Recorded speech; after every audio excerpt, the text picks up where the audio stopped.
This video explores how the emerging recognition of the multiplicity of the personality system informs our understanding of gender and desire, and how these aspects of ourselves may be shamed, and how to heal from the shame.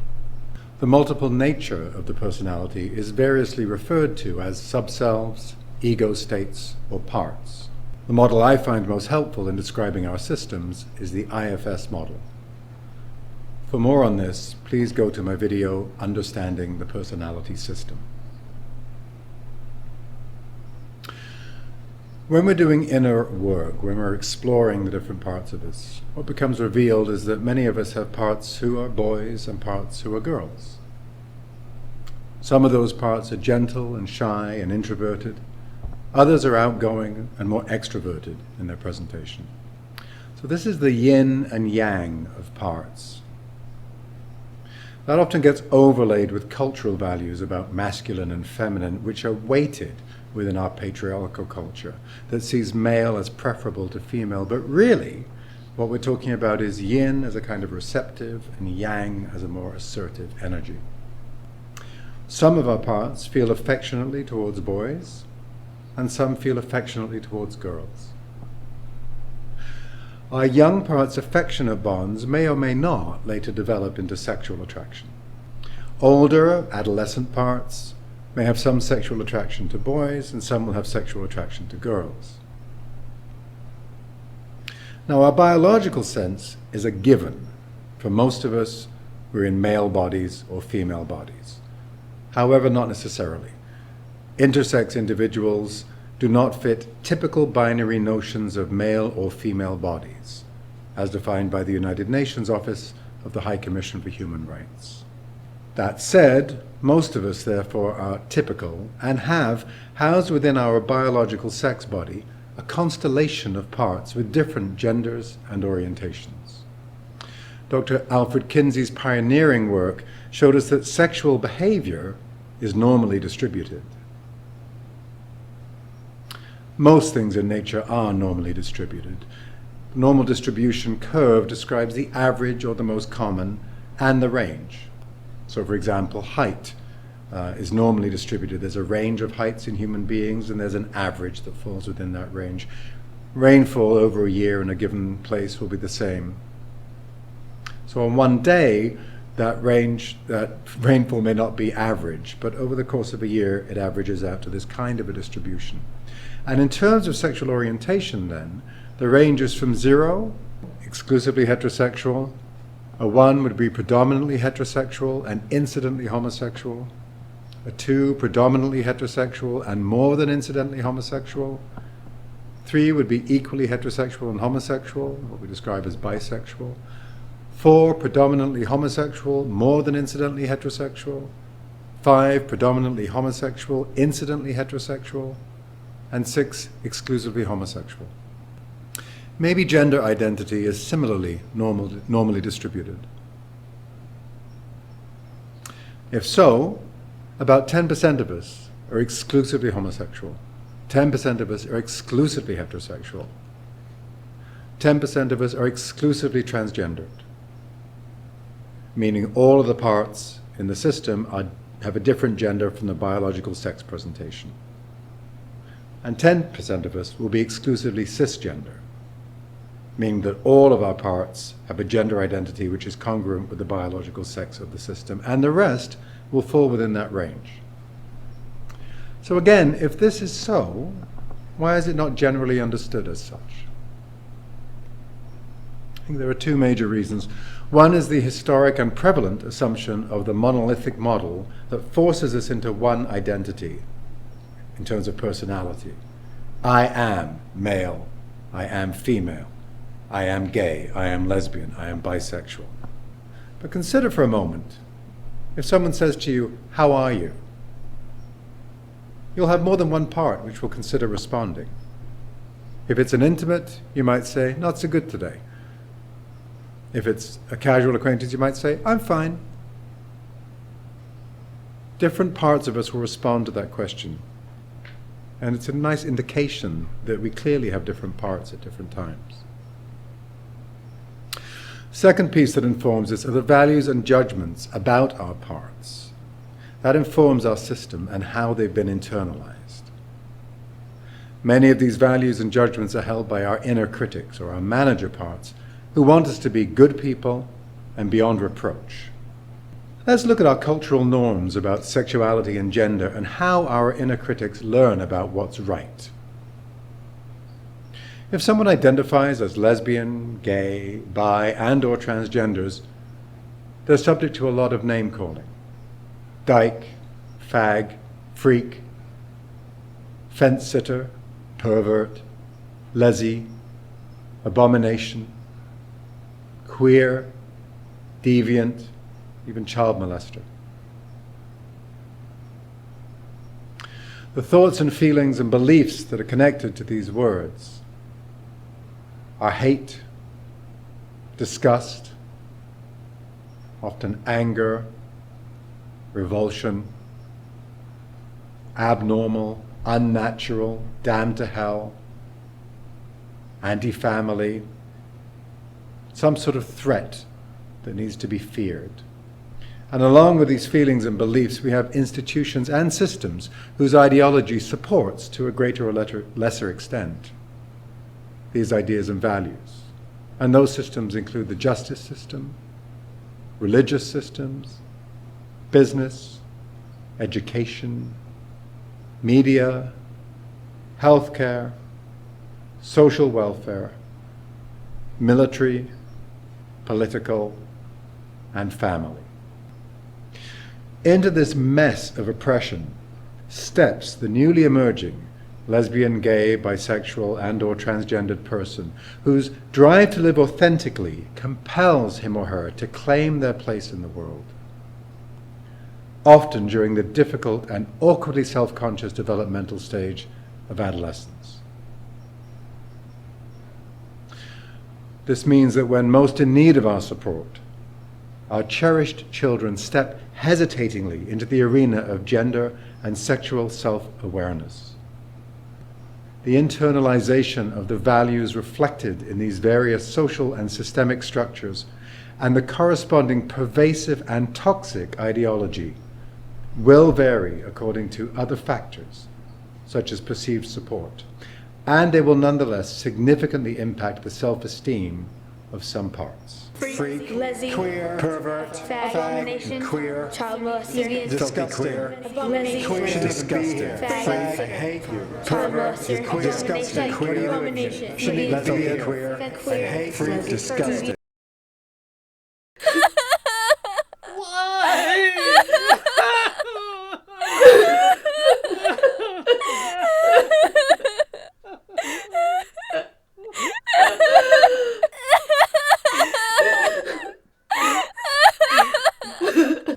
Our inner critics, our managers, learn their values about being a good person through this distorting lens of oppression and are strongly informed by the family of origin and other institutions. This is the arena in which our manager parts learn valuable early lessons about how to be good. Don't hit, share, don't steal, follow the rules, don't be mean. These are all great life lessons. Unfortunately, they are often reinforced by shaming. So shame becomes a powerful weapon to keep us in line. And shame means I am flawed. There's something wrong with me. Shaming is pervasive in our culture. And because the feeling of shame is unbearable, the part or parts that hold it as a burden become exiled to a corner of the psyche. We may also then have denying or compensating manager parts, saying, not me, and or presenting in stereotypical masculine or feminine ways to compensate for the deficiency, or developing strategies like people-pleasing to prove that we are good people despite this flaw. When our same-sex oriented and or transgender cluster of parts get triggered, our comforting or distracting protective parts will step up, using food or engaging in drug or alcohol behavior, possibly presenting as angry, homophobic, or transphobic parts. Evidence for this comes from the Journal of Abnormal Psychology in 1996. A research paper entitled "Is Homophobia Associated with Homosexual Arousal?" by Adams et al. Found that homophobia is associated with homosexual arousal that the homophobic individual is either unaware of or denies. Tragically, when this hate is directed internally, the reactive aspect of our protective system, termed firefighters in the IFS model, may decide suicide is the only way to end the pain of living with the shame. Again, a study from 2001 by Schaefer et al., reported in the Journal of the American Association of Suicidology, found when suicide does occur amongst gay teenagers, that it is a direct consequence of stigmatization or lack of support.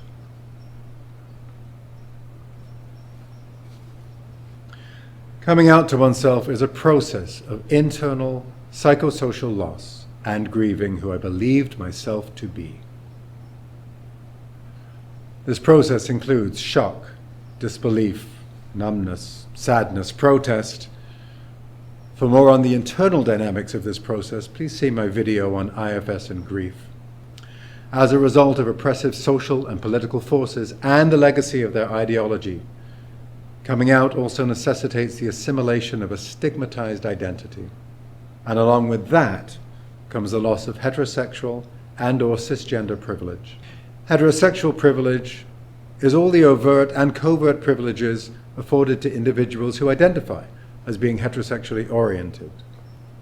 Cisgender privilege are the privileges that come when the presenting gender identity appears congruent with the biological sex. Now, the manager's job, according to Dick Schwartz, is to try to keep us functional and safe, and keep vulnerable parts locked in inner closets. So, of course, our manager parts are reluctant to acknowledge transgender or queer parts, especially for men in a patriarchal culture which so insists on heterosexuality. These managers will then criticize both internally and judge externally. Early feminist thinkers taught us that the personal is political, and we can see how through our internalization of an oppressive ideology, the political is personal. So how come managers are not always successful in disallowing these neo-exiles into awareness? I would suggest that when there's a critical mass of transgender and/or same-sex oriented parts within the system, they burst through the manager's layers in order to be known, but are then forced to choose a gender or an orientation to describe the whole system. The influences of these parts will determine the presentation of the system as a whole in these areas. Leslie Feinberg, author of Stone Butch Blues and Transgender Warrior, said, "There's other ways to be than either or. It's not so simple. Otherwise, there wouldn't be so many people who don't fit." Perhaps lesbian, gay, bisexual, transgender identified people are the outer manifestation that point the way to embracing an understanding of the inner world of sexual orientation and gender diversity. Many times in trainings that I've done on diversity, there's an exercise I'll invite people into once there's enough safety in the room. And the exercise is to invite people to stand in this position if they have had what they determine to be a same-sex experience at some point in their life. To stand in this position if they've fantasized about having a same-sex experience but never acted on it. And to stand in a third position if they've never fantasized. Most people who experience that exercise find that they will step into the "I have fantasized," which just indicates where they are on the Kinsey scale and supports its evidence. Most people who are in touch with their inner world will tell you that, just as the inner world of Riley, the character from the movie Inside Out, has both boy and girl parts, so do most of us.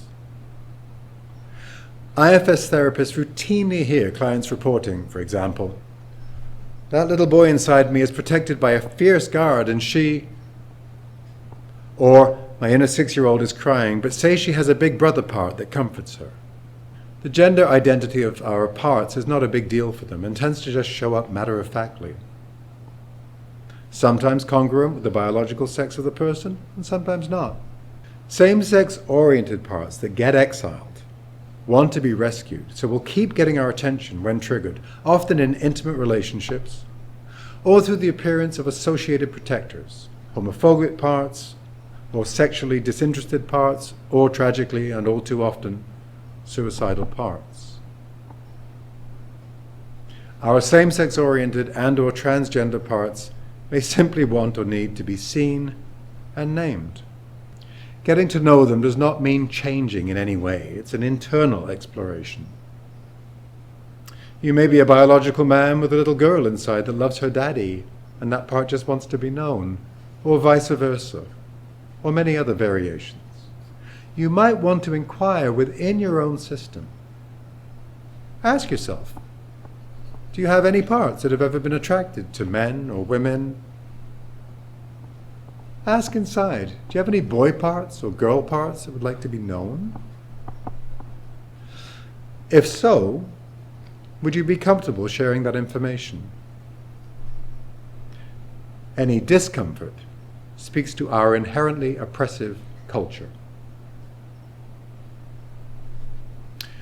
Our social and cultural world tells us that being male is preferred to female, that being heterosexual is the only acceptable form of sexual expression, that being cisgender means that we are welcome. In reality, we all suffer from parts of us that are oppressed in the cisgender, heteronormative patriarchy. Heterosexually identified people are hurt by gender role rigidity. Often women are concerned about not appearing feminine enough, and therefore being less attractive to men, or as defined by men. And men may not be affectionate with their babies because parts of them are worried about being perceived as gay or feminine. This is well explored in The Mask You Live In, a 2015 video by the Representation Project.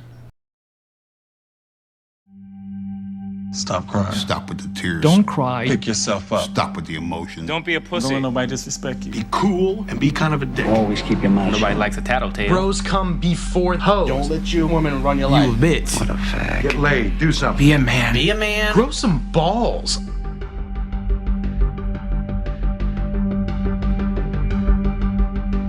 The three most destructive words that every man receives when he's a boy is when he's told to be a man. We've constructed an idea of masculinity in the United States that doesn't give young boys a way to feel secure in their masculinity, so we make them go prove it all the time. Within their peer group culture, each of them is posturing based on how the other boys are posturing, and what they end up missing is what they each really want, which is just that closeness. What is it you don't let people see?